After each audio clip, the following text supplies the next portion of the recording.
यहाँ हो चुकी हूँ मैं रेडी अपने काम पे जाने के लिए। और आजकल मौसम का बिल्कुल नहीं पता चलता, कब धूप होती है कब छाया होती है। ई रिक्शा लिया, सीधे पहुंच चुकी थी मेट्रो स्टेशन।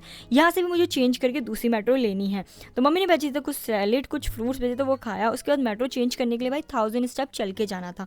वो तो अच्छा हुआ कि सामान बिल्कुल भी नहीं था, क्योंकि कल हम आए थे। फिर मेट्रो में बैठी, उसके बाद सीधे पहुंच चुकी थी अपनी लोकेशन में। और 1 मिनट का रास्ता था तो ज़्यादा चलना नहीं पड़ा। फिर यहाँ पर वेट कर ही रही थी अपनी क्लाइंट का, वो आ ही चुकी थी। तो भाई क्लाइंट बोली थी कल का लुक तो ज़बरदस्त हुआ। फिर हम आ चुके थे उनके रूम में, उन्होंने आउटफिट दिखाई।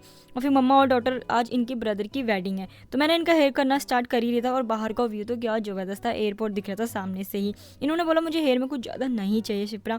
मैंने कहा चलो ठीक है। और ज्वेलरी तो इन्होंने ज़्यादा लगाई नहीं थी, बिल्कुल ज्वेलरी का ही एसेसरीज लगा दी थी। फाइनल लुक हो चुका था पूरा कंप्लीट। शूट किया, उसके बाद भाई ज़बरदस्त लुक आ रहा था। शूट कंप्लीट होने के बाद रिया की ना थोड़ी सी तबीयत ख़राब हो चुकी थी, मतलब ज़्यादा ही तबीयत ख़राब हो चुकी थी। फिर हम जल्दी जल्दी भागे। पूरा लुक तो कंप्लीट हो चुका था। फिर जब डॉक्टर के पास लेकर चले गए ना, तो डॉक्टर बोलता है गैस की प्रॉब्लम हो गई, तो बिना खाए भी